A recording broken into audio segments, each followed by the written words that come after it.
오늘 본문 마가복음 1장 14절 말씀을 보면 세례 요한이 헤롯 왕에게 붙잡힌 직후에 예수님께서 하나님 나라의 복음을 전파하기 시작했다고 말씀하고 있습니다. 예수님의 길을 예비하던 광야의 예언자로 이 땅에서 먼저 회개를 외쳤던 세례 요한이 붙잡혔을 때 이 사람들은 모든 것이 끝난 것으로 여기고 이제 절망이라고 생각을 하였지만 하나님께서는 그때 비로소 복음의 역사, 하나님 나라 복음의 본격적인 시작을 이어가도록 하셨습니다. 우리 하나님께서는 황무지에서 희망의 싹을 키우시는 분입니다. 우리가 절망 속에서 모든 것이 끝났다고 생각할 그때 하나님께서 우리 안에서 일하시는 것을 우리는 경험할 수 있습니다. 인간의 시도가 끝난 그때 바로 그 자리에서 하나님의 역사는 시작이 되는 것입니다. 우리의 삶 속에서도 길이 막혔다고 생각할 그때 우리 하나님의 역사, 복음의 능력을 경험하는 일들이 일어나기를 바랍니다.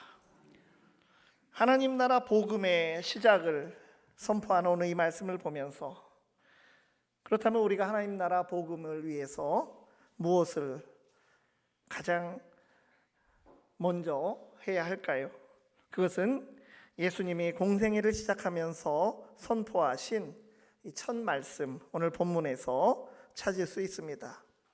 오늘 본문 마가복음 1장 15절에서 예수님께서 분명하게 말씀하셨습니다. 때가 찼고 하나님의 나라가 가까이 왔으니 회개하고 복음을 믿으라.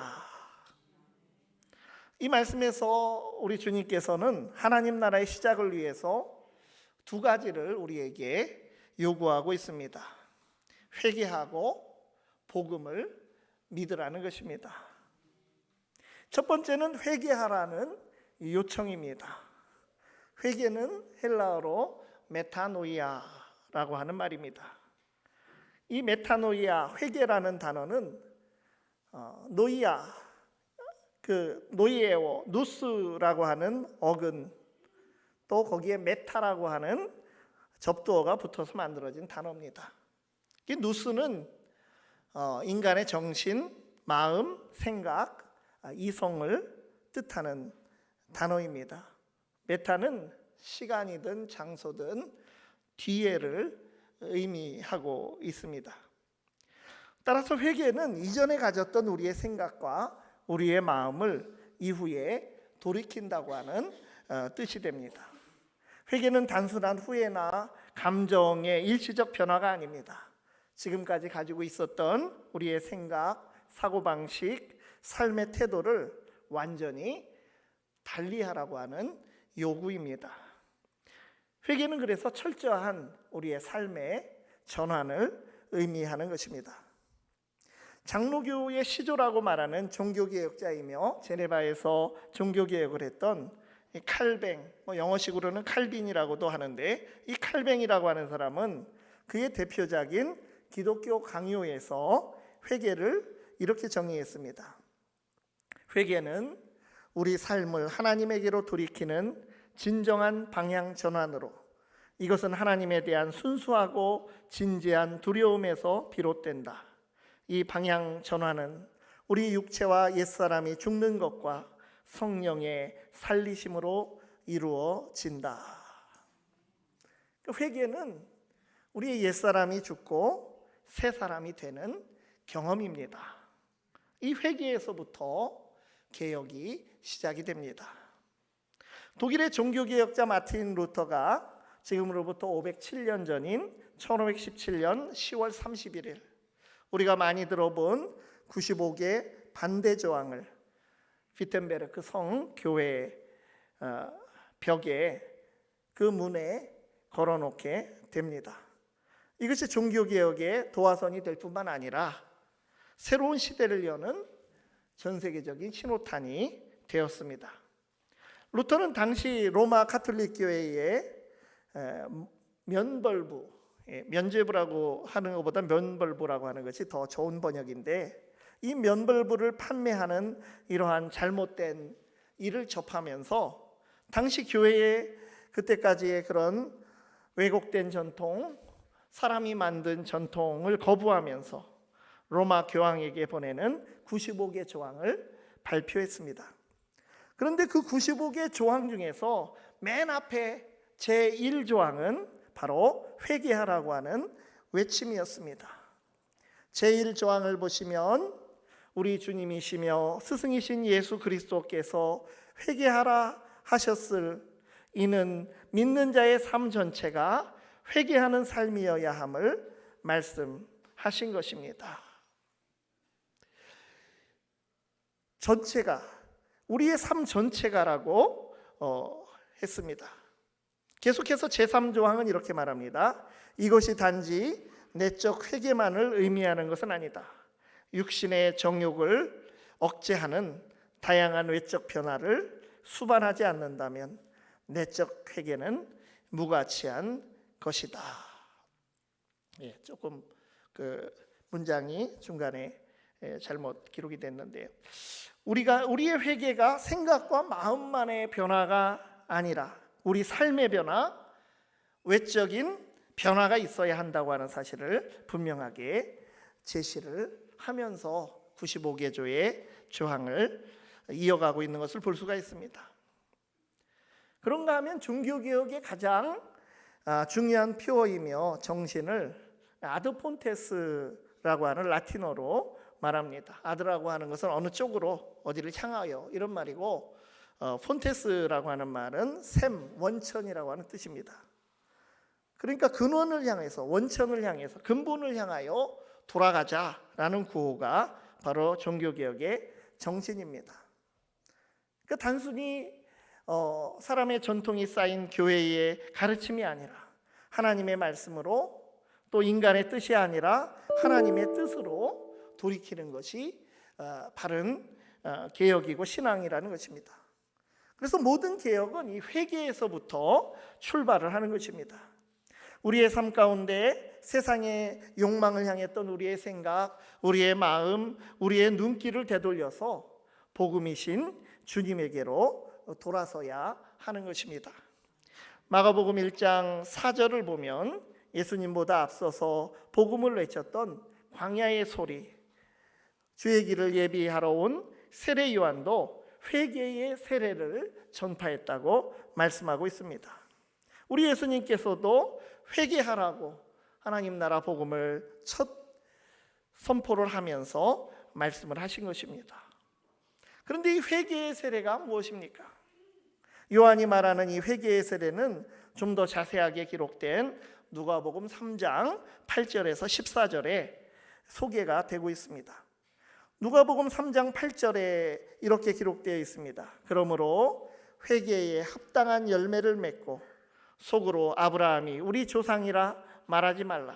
내가 너희에게 이르노니 하나님이 능히 이 돌들로도 아브라함의 자손이 되게 하시리라.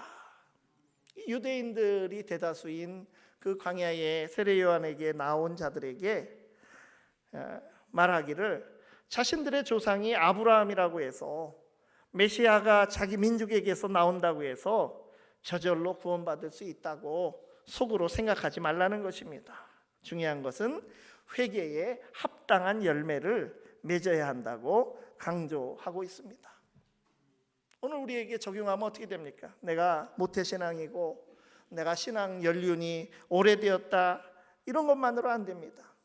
내가 목사이고 장로이고 전도사이고 집사이고 또 전도와 봉사에 열심이라는 것만으로는, 그런 것으로는 안 된다는 것입니다. 우리가 주일마다 시간마다 찬양하고 예배하고 기도한다는 것만으로는, 그것만으로는 안 된다는 것입니다. 회개에 합당한 열매가 있어야 하나님 앞에 참으로 우리가 부끄럽지 않다는 것입니다. 우리 주님께서도 열매로 그 나무를 알 수 있다고, 과실을 맺지 못하는 나무는 잘려져서 밖으로 버려지고 불태워질 수밖에 없다고 말씀하셨습니다. 그래서 이 세례 요한의 선포에 대해서 누가복음을 보면 사람들의 반응이 나옵니다. 그 반응이 보면 여러 부류의 반응이에요. 누가복음 3장 10절, 12절, 14절에 보면 다 공통된 얘기입니다. 무리가 물어 이르되 그러면 우리가 무엇을 하리까? 세리들도 세례를 받고자 하여 와서 이르되 선생이여 우리는 무엇을 하리까? 군인들도 물어 이르되 우리는 무엇을 하리까?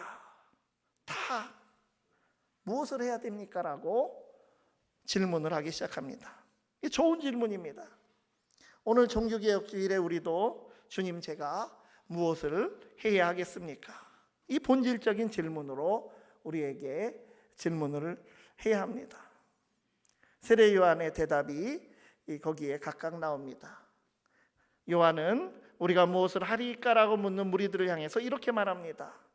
3장 11절 누가복음 3장 11절 대답하여 이르되 옷 두 벌 있는 자는 옷 없는 자에게 나눠줄 것이요 먹을 것이 있는 자도 그렇게 할 것이니라 하고, 오늘 이 말씀에 비추어 오늘 우리 자신을 바라본다면 오늘 이 세상에 헐벗고 굶주리고 소외되는 사람이 있다면 그들이 존재하는 것은 우리가 복음을 실천하지 못해서 나눔이 제대로 이루어지지 못하였기 때문입니다. 이 땅에 입고 먹을 것이 모자라서가 아니라 분배가 정의롭게 이루어지지 않았기 때문입니다. 세례 요한은 옷이 넉넉하고 먹을 것이 넉넉한 사람은 더불어 사는 삶을 살라고 외쳤습니다. 너희들의 삶의 방식을 바꾸라 우리에게 선포하고 있는 것입니다. 우리가 만일 지금 넉넉히 많이 가지고 있다면 그것은 가지지 못한 이웃들과 더불어 살라고 맡겨주신 하나님의 뜻이 담긴 은총이라고 하는 것입니다. 계속해서 요한은 세리들을 향해서 누가복음 3장 13절에서 이렇게 말합니다. 이르되 부과된 것 외에는 거두지 말라 하고, 자기 사욕을 채우기 위해서 과도하게 세리들이 부당하게 세금을 착복하지 말라는 것입니다. 군인들을 향해서는 뭐라고 말하였습니까? 누가복음 3장 14절 하반절에 보면 사람에게서 강탈하지 말며 거짓으로 고발하지 말고 받는 급료를 족한 줄로 알라 하니라. 지금 너희들이 군인으로서 너희가 가진 권력과 힘을 이용해서 힘없는 사람을 괴롭히고 착취하지 말라는 것입니다. 결국 세례 요한이 무리들에게, 세리에게, 군인에게, 이들이 대표하는 결국 모든 사람에게 요구하는 것은 무엇입니까? 자기 자리에서 그 자리를 벗으라고 하는 것이 아니라 그 자리에서 변화되어서 하나님이 원하는 삶을 살아가라고 하는 것입니다. 세리에게 직업 그만둬라 이런 말 하지 않았습니다. 군인에게 군복 벗으라 하지도 않았습니다. 지금 그 자리에서 본분을 지키되 삶의 태도를 바꾸라고 말한 것입니다. 원래 자기가 지켜야 할 자리를 지키라고 하는 것이고, 하나님이 그 자리에 있게 하신 뜻을 이루어가는 삶으로 다시 돌이켜 변화되라고, 그것을 잘하지 못했다면 그렇게 하라는 것입니다. 이것이 참된 회개의 열매입니다. 회개는 그래서 단순히 내가 마음 먹고 생각을 바꾸는 것으로만으로 안 됩니다. 감정을 바꾸는 것도 아닙니다. 회개는 성경의 표현을 든다면 몸을 바꾸는 것입니다. 몸의 변화. 우리의 삶의 변화가 없는 머리만의 변화나 감정만의 변화는 의미가 없습니다. 참된 회개는 우리의 머리와 가슴과 함께 우리의 몸이, 손발이 변화되는 것입니다. 바울을 통하여 주신 말씀 로마서 12장 1절 말씀 그대로입니다. 너희 몸을 하나님이 기뻐하시는 거룩한 산 제물로 드리라. 이는 너희가 드릴 영적 예배니라. 우리 몸을 하나님이 기뻐하시는 산 제물로 드리는 것이 참된 회개이며 참된 예배이며 참된 종교라고 말씀하여 주셨습니다. 혹시 우리가 그동안 회개에 합당한 열매는 없이 그저 그리스도인이라고 이름만, 또 개신교라고 이름만, 무늬만 갖추고 살아가고 있지 않습니까? 무엇을 개신하겠다라고 하는 것입니까? 종교개혁자 칼뱅은 회개의 열매를 또 이렇게 설명합니다. 회개의 열매는 하나님을 향한 경외, 이웃을 향한 사랑, 우리 삶 전체의 거룩함과 순결이다. 이제 우리도 지금 이 자리에서 하나님이 원하시는 삶의 변화, 회개에 합당한 열매를 보일 때입니다. 교회의 부패함, 또 교단의 실망스러운 모습들, 또 사회의 불의함과 불안함, 이런 것을 비판하는 것도 필요하지만 그 이전에 종교개혁 507주년을 맞으며 내가 근본적으로 정말 하나님 앞에 바른 방향으로 가고 있는지, 회개에 합당한 열매를 맺었는지를 먼저 돌아보며 결실을 맺도록 살아갈 수 있기를 바랍니다. 두 번째는 예수님의 그 복음 선포의 핵심 메시지는 복음을 믿으라는 말씀입니다. 마가복음은 마태복음이나 누가복음 이 세 가지를 공관복음이라고 말하는데, 다른 공관복음서들과 비교해 보면 특별히 마가복음은 복음이라는 단어를 유독 강조해 주고 있습니다. 처음 마가복음 1장 1절 시작부터 제목을 이렇게 내걸고 시작합니다. 하나님의 아들 예수 그리스도의 복음의 시작이라. 헬라어로는 이라 이 말도 없습니다. 그래서 옛날 성경에는 예수 그리스도 복음의 시작 이렇게 정말 원문 그대로 직역했었습니다. 또 하나의 예로 마가복음 8장 35절과 거기에 이제 평행 구절이고 거기에 이어지는 그것과 같은 증언을 하고 있는 마태복음에 나오는 해당 구절, 또 누가복음의 구절들을 한번 비교해 보면 이 화면에 나오는 대로 이렇습니다. 누구든지 자기 목숨을 구원하고자 하면 잃을 것이요. 마가복음에 어떻게 되어 있습니까? 누구든지 나와 복음을 위하여 자기 목숨을 잃으면 구원하리라. 마가복음만이 복음이라는 단어를 넣어서 강조하고 있습니다. 다 예수님의 같은 말씀을 전하는 구절들인데 마가는 나와 복음을 위하여 라고 기록해서 마태나 누가가 나를 위하여 이렇게 기록한 말씀에서 다른 복음서에 없는 복음이라는 단어를 추가해서 이 복음을 강조하면서 예수님의 말씀을 우리에게 전해주고 있습니다. 나와 복음을 위하여 제 목숨을 잃으면 구원하리라. 나는 예수님이 말씀하시는 예수님입니다. 바로 예수님이 복음이라는 것입니다. 예수 그리스도 바로 그분이야말로 참된 복음이고 우리에게 기쁨의 소식이 되십니다. 예수님이야말로 예수님의 제자들인 우리가 목숨을 걸고 세상 끝까지 달려 전해야 할 복음 그 자체가 되십니다. 복음이신 예수 그리스도만이 우리 믿음의 출발점이고 우리 믿음의 중심, 믿음의 몸통이고 알맹이고 우리 믿음의 목적지가 되는 것입니다. 우리가 드리는 예배도, 우리에게 이루어지는 교육도, 선교도, 친교도, 찬양도, 봉사도 모두 복음이신 예수 그리스도를 고백하고 높이고 알리는 것이 되어야 하는 것입니다. 예수님은 복음을 믿으라고 하셨습니다. 그러나 믿음은 우리가 생각하는 세상의 복, 그것과 연관되어 있는 것보다는 오늘 세례 요한의 삶을 보고 예수님이 살아가신 그 가르침과 그 몸으로 보여주신 그 삶을 보았을 때 광야의 시련을 경험하는 것과 같은 그런 일과 더 가까이 있음을 우리는 깨달을 수가 있습니다. 우리가 복음을 믿고 복음대로 살아갈 때 우리는 오히려 불편함이 있고 고난과 시련에 부딪힐 수 있다고 하는 말입니다. 주님께서 제자들에게 산상설교에서 마지막 8번째 복을 말씀하실 때 어떤 복을 말씀하셨습니까? 의를 위하여 박해를 받은 자는 복이 있나니 천국이 그들의 것임이라. 계속해서 나로 말미암아 너희를 욕하고 박해하고 거짓으로 너희를 거슬러 모든 악한 말을 할 때에는 너희에게 복이 있나니 기뻐하고 즐거워하라. 하늘에서 너희의 상이 큼이라. 너희 전에 있던 선지자들도 이같이 박해하였느니라.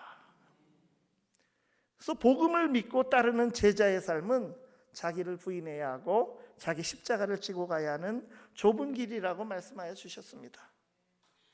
그러나 우리가 날마다 회개하고 복음을 믿을 때 하나님의 나라는 우리의 것이 될 것이라고 말씀하여 주셨습니다. 하나님의 나라가 가까이 이르는 이 세상의 삶을 살아가면서 우리가 해야 할 일은 회개하고 복음을 굳게 믿고 붙드는 것입니다. 날마다 우리의 삶을 예수 그리스도께로 방향을 맞추는 회개가 일어나고 복음이신 예수 그리스도를 우리 가운데 받아들이는 믿음, 이것이 우리 속에 더욱 깊어지는 종교개혁 기념주일이 되기를 간절히 바랍니다. 기도하시겠습니다. 하나님, 하나님의 나라가 이미 시작되었으니 우리의 생각과 생활이 하나님 나라의 그 비전과 가치를 따르는 믿음으로 나아가게 하여 주시옵소서. 날마다 나를 버리고 하나님을 향해 돌아서는 진정한 회개가 있게 하시고 복음의 기쁜 소식을 온전히 삶에 받아들이고 담대히 세상을 살아가며 천국의 참된 복을 날마다 누리는 믿음을 우리에게 더하여 주시옵소서. 예수님 이름으로 기도드리옵나이다. 아멘. 우리 찬송 585